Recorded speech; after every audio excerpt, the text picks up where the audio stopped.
Chapter the 3rd. Letters from no one in particular. The Bengal tiger breakout earned Harry his longest ever castigation. By the time he was permitted out of his shed again, the summer holidays had begun and Bubba had already broken his new video camera, crashed his remote control airplane, and, during his first time out on his racing bike, knocked down old Mrs. Fig's gravestone as he tore through the local graveyard. Harry dreaded the fact that school was over, since now there was no escaping Bubba's gang, who visited the house each and every day.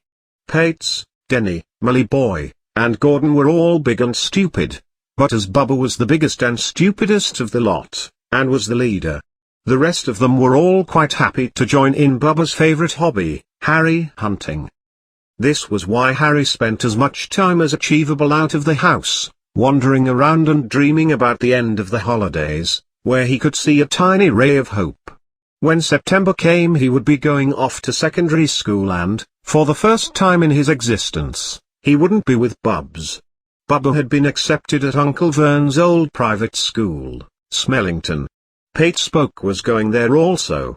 Harry, on the other hand, was going to Sir William G. Gott High School, the local public school. Bubba thought this was very funny. They cram people's heads down on toilets the first day at Gott's, he told Harry. Want to come upstairs and practice? No, thanks, said Harry. That poor toilet's already had enough with your big butt sitting on it every day. Then he ran before Bubba could work out what he'd said. One day in July, Aunt Petunia took Bubba to London to procure his Smellington garb, leaving Harry at home with Uncle Vern. He wasn't as bad as usual. It turned out he'd broken his leg in yet another car accident a few weeks back, and now locked himself in his study with 3 bottles of brandy. So this gave Harry the opportunity to watch television and sneak a bit of chocolate cake. After sundown, Bubba paraded around the living room for the family in his brand new uniform. Smellington boys wore maroon tailcoats, orange knickerbockers, blue suspenders, and ragtime straw hats called boaters. They also carried meter sticks, used for hitting each other while the teachers weren't looking. This was supposed to be good training for later life. As he looked at Bubba in his new knickerbockers, Uncle Vern said gruffly that it was the proudest moment of his life, far better than his wedding day. Aunt Petunia ruptured into tears and said she couldn't believe it was her little Bubbakins, he looked so beautiful and grown up. Harry didn't trust himself to speak. He was busy holding his ribs back from trying not to laugh. There was an ungodly smell in the kitchen the subsequent morning when Harry went in for first meal. It seemed to be coming from a large rusty metal tub in the sink. He went to have a gander. The tub was full of what looked like old dirty rags swimming in grey water. "What's this?" he asked Aunt Petunia. Her right eye rose as if he dared to ask a question. "Your fresh school uniform," she said. Harry looked in the basin again. "Oh," he said, "I didn't realize it had to be so dreary." "Don't be foolish," Aunt Petunia yelled as she backhanded Harry across the check. "I'm dyeing some of Bubba's old things grey for you. It'll look just like everyone else's when I've concluded." Harry, rubbing his now reddening cheek, seriously doubted this but thought it best not to argue, otherwise there would be more lashings in his future. He sat down at the table and tried to ponder on how he was going to look on his first day at Gott High, like he was wearing bits of old rhino skin, probably. Bubba and Uncle Vern came in, both covering their noses because of the stench from Harry's new uniform. Uncle Vern opened his daily tabloid as usual and Bubba banged his meter stick, which he carried everywhere, on the table. They heard the click of the mail slot and flop of letters on the doormat. "Get the mail, Bubba," said Uncle Vern, preoccupied in a nasty story involving a CEO and the royal family. "Make Harry fetch it, like the dog he is." "Get the mail, Harry." "No, make Bubba get it. He needs his daily bending over exercise." "Whack him with your meter stick, Bubba."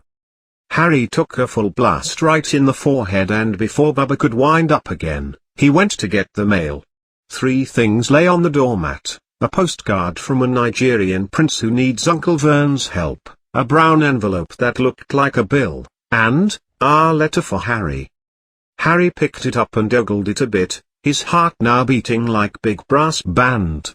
No one, ever, in his whole life, had ever written to him. Who would and why? He had no friends, no other relatives, he didn't belong to the library, so he'd never even got rude notes asking for the books back. Yet here it was, a letter, addressed so plainly there could be no mistake.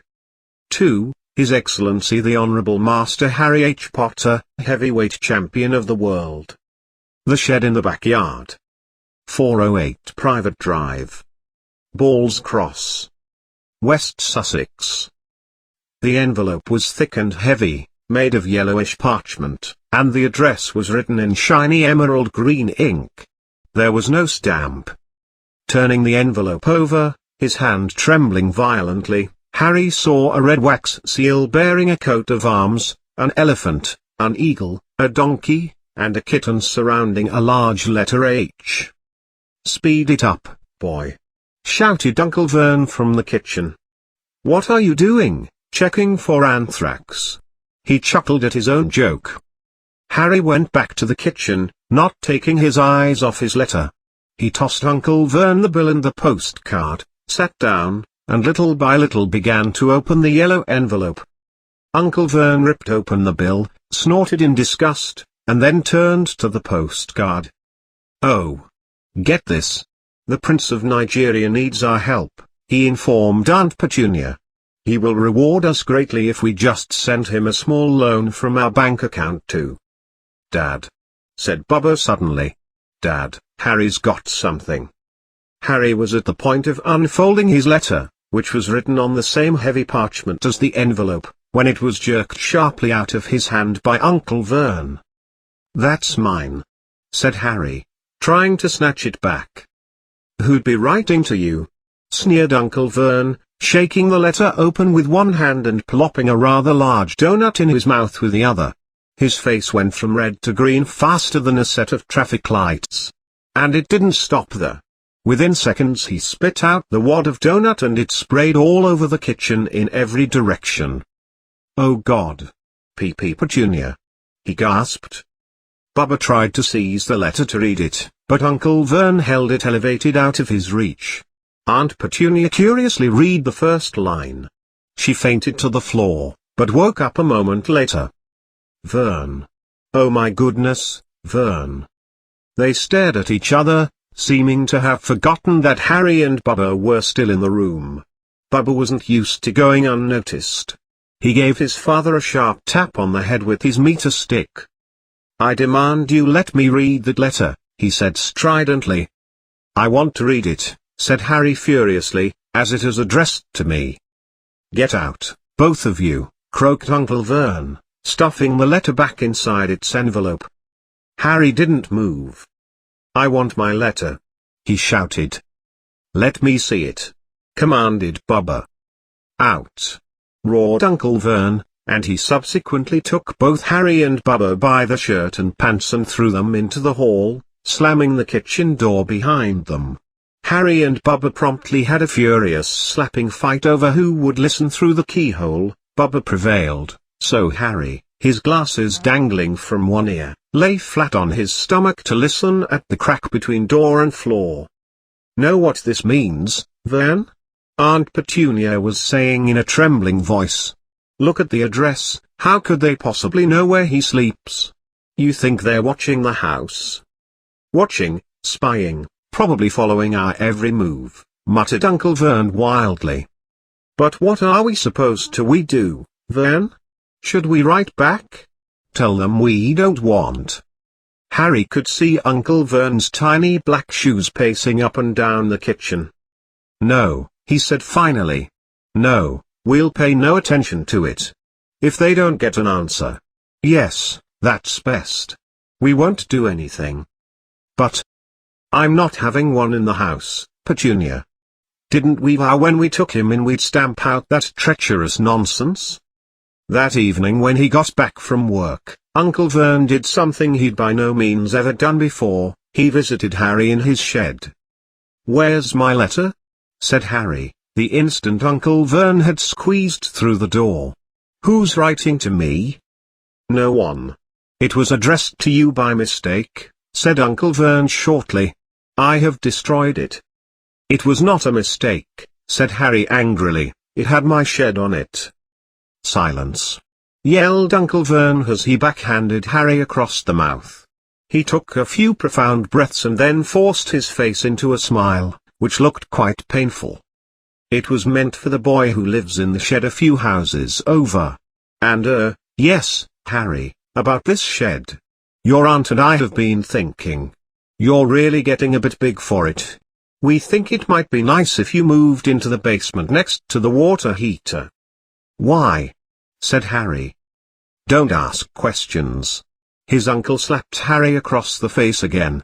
"Take this stuff down now."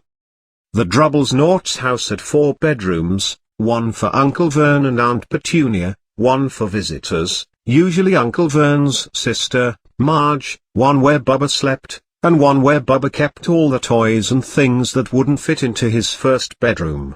Being that there was no place for Harry to go, moving into the unfinished basement seemed the only logical place for him. It only took Harry one trip downstairs to move everything he owned from the shed to this new abode. He sat down on the hay he brought in for a bed and looked around him. Nearly everything down here was broken.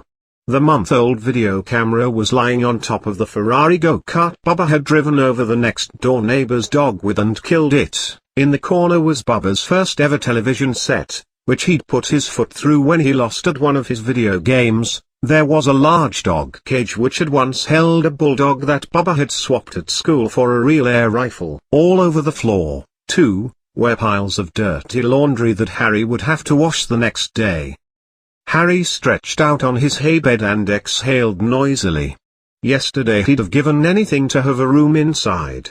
But today, he'd rather be back in his leaky shed with that letter than down here without it, even with it was pouring rain outside currently. Next sunrise at breakfast, everyone was rather silent. Harry was thinking about this time yesterday and in deep regret he hadn't opened the letter in the hall. Uncle Vern and Aunt Petunia kept looking at each other darkly. When the mail arrived, Uncle Vern made Bubba go and get it. They heard him banging things with his meter stick all the way down the hall. Then he shouted, "There's another one." His Excellency the Honorable Master Harry H. Potter, heavyweight champion of the world, the basement, 408 Private Drive dash. With a strangled cry, Uncle Vern leapt from his seat and barreled down the hall, Harry right at his rear. Uncle Vern tackled Bubba to the ground and grabbed the letter from him, which was made difficult by the fact that Harry had grabbed Uncle Vern around the neck from behind. After a minute of confused fighting, in which everyone got hit a lot by the meter stick, Uncle Vern straightened up, gasping for breath, with Harry's letter clutched in his hand. "Go to your shed, I mean, the basement," he wheezed at Harry. "Bubba, go and get Daddy's shotgun." Harry walked round and round in the basement. Someone knew he had moved out of the shed and they seemed to be aware he hadn't received his first letter. That meant he was clearly being spied on. Certainly that meant they'd try again. And this time he'd make sure they didn't fail. He had a plan. The repaired alarm clock rang at 6 o'clock the next morning. Harry smacked it off quickly and dressed noiselessly. He mustn't wake the Drubblesnorts. He tiptoed upstairs without turning on any of the lights. He was going to wait it out for the postman on the corner of the private drive and get the letters for number 408 first. His heart pounded as he crept across the dark hall toward the front door. "Ah!"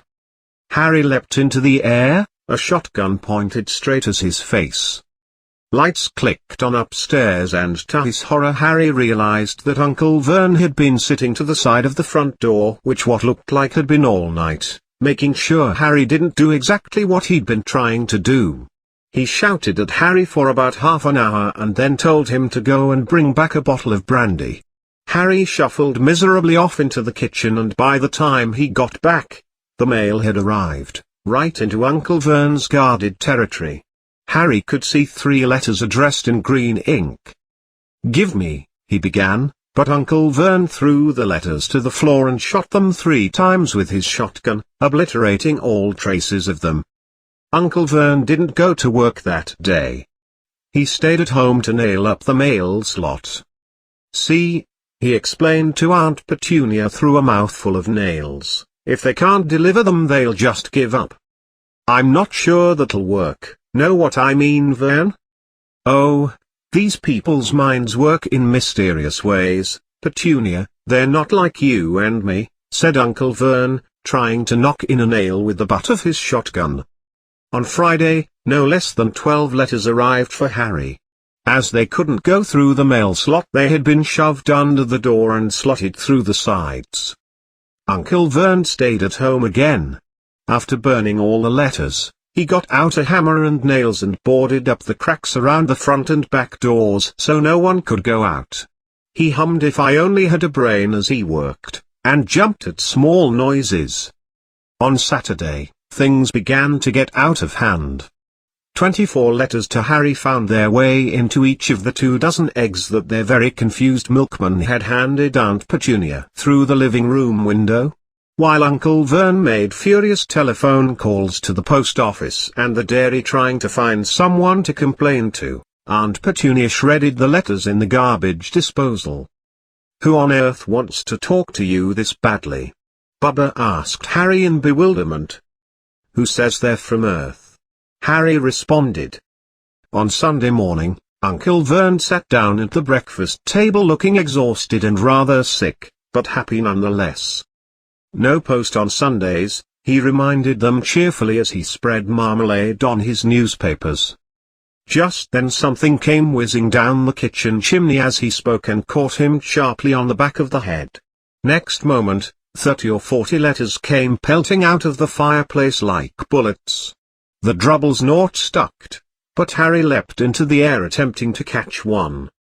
Out! Out!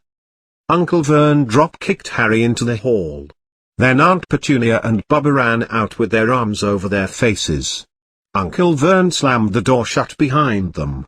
They could hear the letters still streaming into the room, bouncing off the walls and floor. "That's it," said Uncle Vern, trying to speak calmly but pulling great tufts of hair from his head at the same time. "I want you all back here in 5 minutes ready to depart. We're going away. Just pack clothes, a week's worth. No more. And no squabbling." He looked so dangerous now with budging death eyes that no one dared argue. 20 minutes later they had axed their way through the boarded-up doors and were in the car, speeding toward the highway. Bubba was sniffling in the back seat. His father had whacked him round the head for holding them up when he tried to pack his television, DVD player, and computer in his sports bag. They drove. And they drove. Even Aunt Petunia didn't dare ask where they were going. Every now and then Uncle Vern would take a sharp turn and drive in the opposite direction for a while. "Shake 'em off. Gotta shake 'em off," he would mutter whenever he did this. They didn't stop to eat or drink or go to the bathroom all day. By nightfall Bubba was crying. He'd never had such a bad day in his life. He was hungry. He'd missed 5 television programs he wanted to see, he peed in a bottle Uncle Vern had tossed back to him, and he'd never gone so long without blowing up an alien on his computer. Uncle Vern stopped at last outside a sketchy-looking hotel on the outskirts of a big city. Bubba and Harry shared a room with twin beds and damp, musty sheets. Bubba soon snored, causing Harry to stay alert, so he sat on the windowsill, staring down at the lights of passing automobiles and wondered. They ate stale cornflakes and burnt toast for breakfast the next day, and had just finished when the owner of the hotel came over to their table. "Excuse me, but is one of you considered to be the heavyweight champion of the world? I got about 200 of these at the front desk." He held up a letter so they could read the green ink address. "To His Excellency the Honorable Master Harry H. Potter, Heavyweight Champion of the World. Room 16. Bates Motel, Cokeworth." Harry made a grab for the letter, but Uncle Vern knocked his hand out of the way.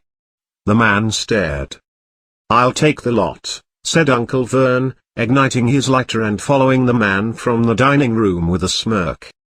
"Wouldn't it be better just to go home, dear?"